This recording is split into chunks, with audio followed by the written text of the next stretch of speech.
I'm here with Set Off. How's it going? It's going great, man. How you doing? I am very well. How was your Groezrock experience so far? We literally just played, actually. Yeah, no, I was like, you've come straight off stage, haven't you? Yeah. And how did it go? I mean, are you happy? Well, we had some technical difficulties at the beginning, but in true set-it-off fashion, if anything goes wrong, you keep trudging through. But we had a good time, man. We had a really good time. Cool. Any particularly memorable moments from your set? Looking back on it now, 5 minutes later? I think just being able to play, considering what happened. What technical difficulties were there? Well, we started. So basically, was it one of those? So we just got in town. So like when you come in, you have all this stuff like all your equipment. You have to figure everything out.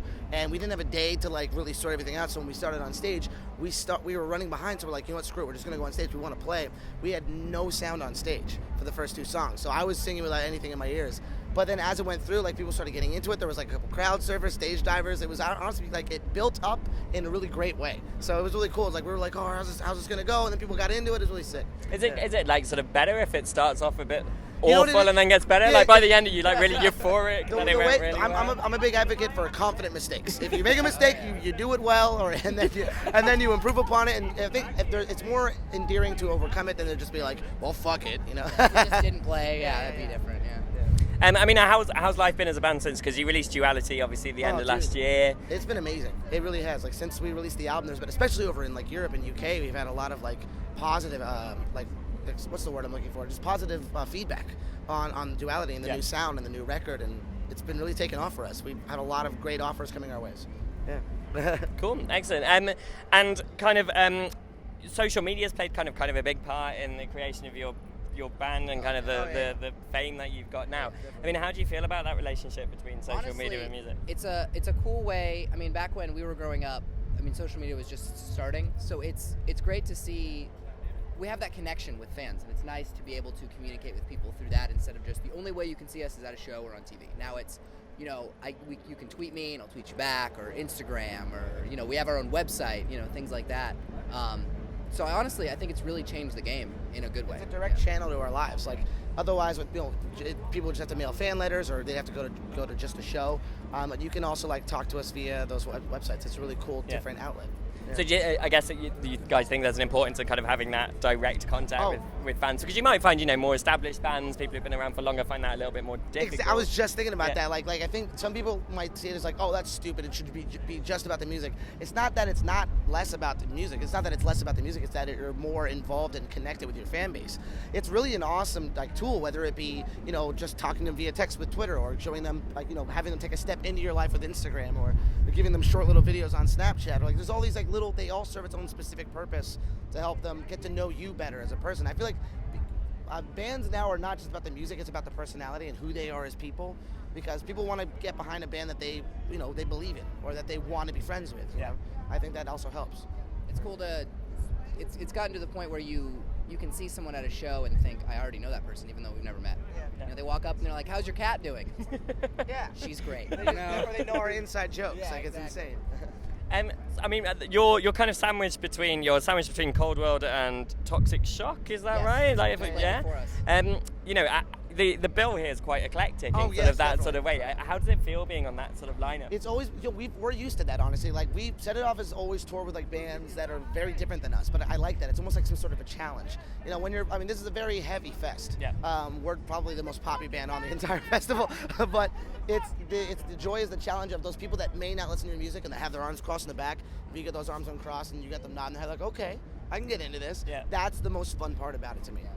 Everyone seemed to enjoy it. There was one really metal guy in the back that the second we played our first song, he just went, not for me. Just walked away. But it's gonna like he thought we were going to be a Madball cover band, and we weren't. So. Do you guys see that? I mean, like from the stage, do you notice things like that? I mean, absolutely. Absolutely. Like yeah. Or someone's on their phone, or you know. Well, the thing is, what's a lot of fun for me as a frontman is I get to call those people out. So like, if someone's like in the front row ever on their phone, I just walk up to them, I kneel in front of them, I go like this, and they're like, oh, and they stop, and they immediately get more into the show. Or I see someone like not moving their hands, I'll like literally grab their hand and move it. Yeah.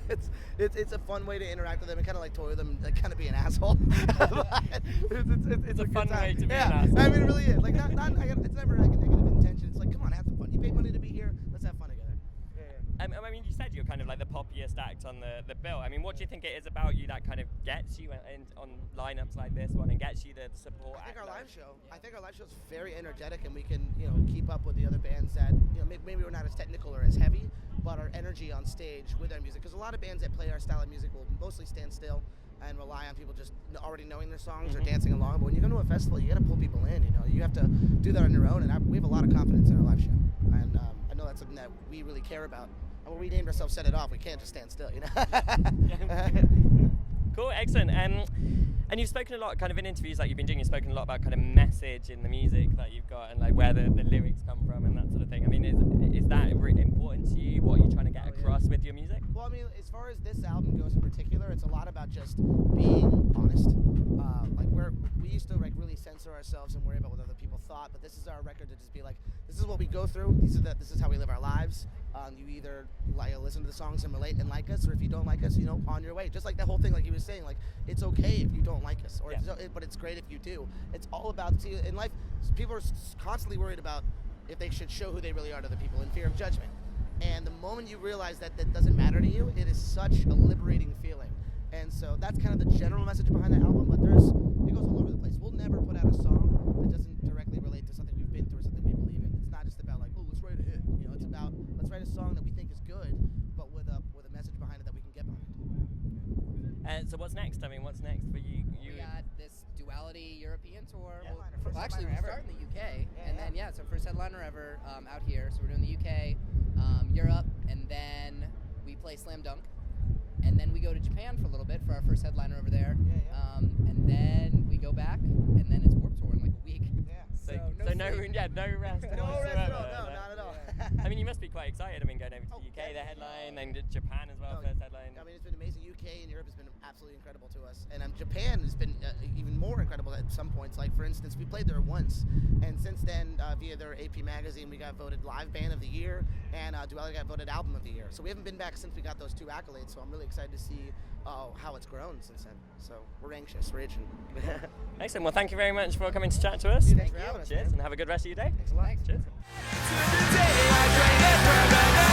What will it take for me to jump us?